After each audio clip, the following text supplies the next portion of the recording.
Hi friends, this is Dr. Apoor Mehra and today I'm going to share a story with you. I came across on Facebook, was penned down in 2015. I am not the author, but it's so beautiful. I thought that I'll share it with you. It starts like this. As she stood in front of her fifth grade class on the very first day of the school, she told the children an untruth. Like most teachers, she looked at her students and said she'd love them all the same. However, that was impossible because there in the front row, slumped in his seat, was a little boy named Teddy Stoddard. Mrs. Thompson had watched Teddy the year before and noticed that he did not play well with the other children, that his clothes were messy and he required constant a bath and he was somehow unpleasant.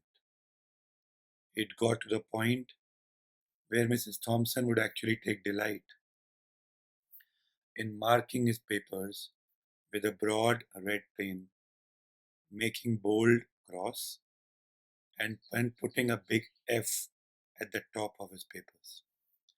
At the school where Mrs. Thompson taught, she was required to review each child's past records, and she put Teddy's off until last.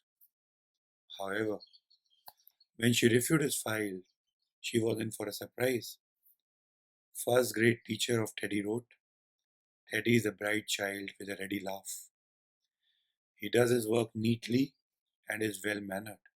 He is a joy to be around. Second grade teacher wrote, Teddy is an excellent student, well liked by his classmates. Third grade teacher wrote, his mother's death has been hard on him, but he tries to do his best.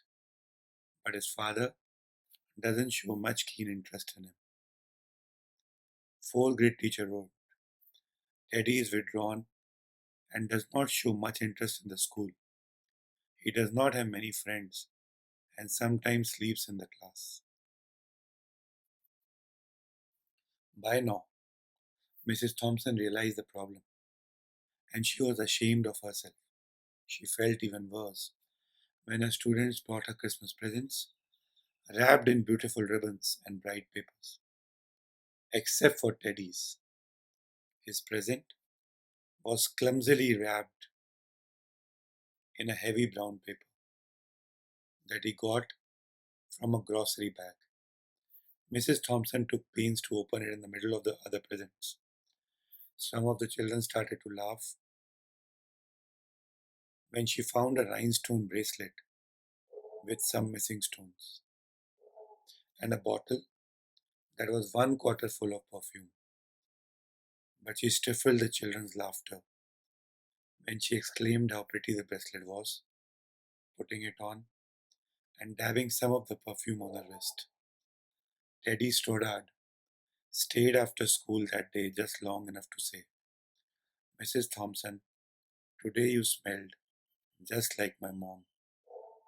After the children left, she cried for at least half an hour. On that very day, she quit teaching, reading, writing, and arithmetic. Instead, she began to teach children. Mrs. Thompson paid particular attention to Teddy. As she worked with him, his mind seemed to come alive. The more she encouraged him, the faster he responded. By the end of the year, Teddy had become one of the smartest children in the class, and despite her lie that she would love all the children the same, Teddy became one of her teacher's pet. A year later, she found a note under her door from Teddy telling her that she was still the best teacher he ever had. 6 years went by before she got another note from Teddy.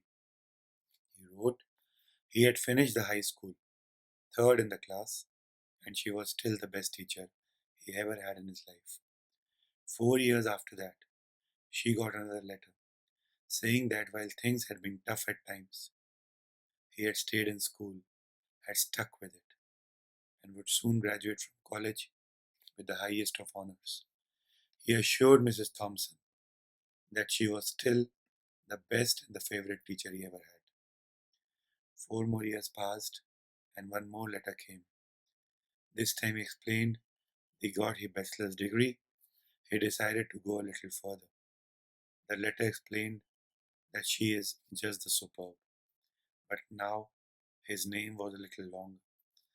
The letter was signed Dr. Theodore F. Stoddard, MD. The story does not end here. You see, there was yet another letter that spring. Teddy said he had met his girlfriend and was going to be married. He explained that his father had died a couple of years ago, and he was wondering if Mrs. Thompson might agree to sit at the wedding in the place that was usually reserved for the mother of the groom. Of course, Mrs. Thompson did. And guess what?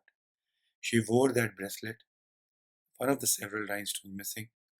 Moreover, she made sure was wearing the perfume that Teddy remembered his mother wearing on their last Christmas.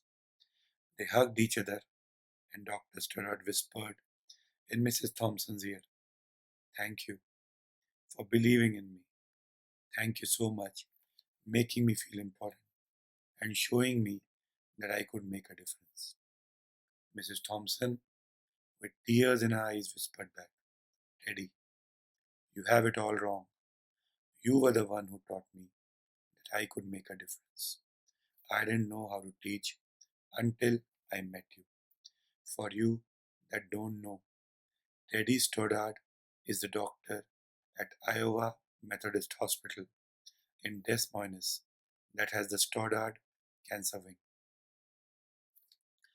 Warm someone's heart today. Pass this along. I love this story. Each time I read it, I have a heavy heart, but somehow some smile on my face. Just try to make a difference in someone's life today. Tomorrow, do it.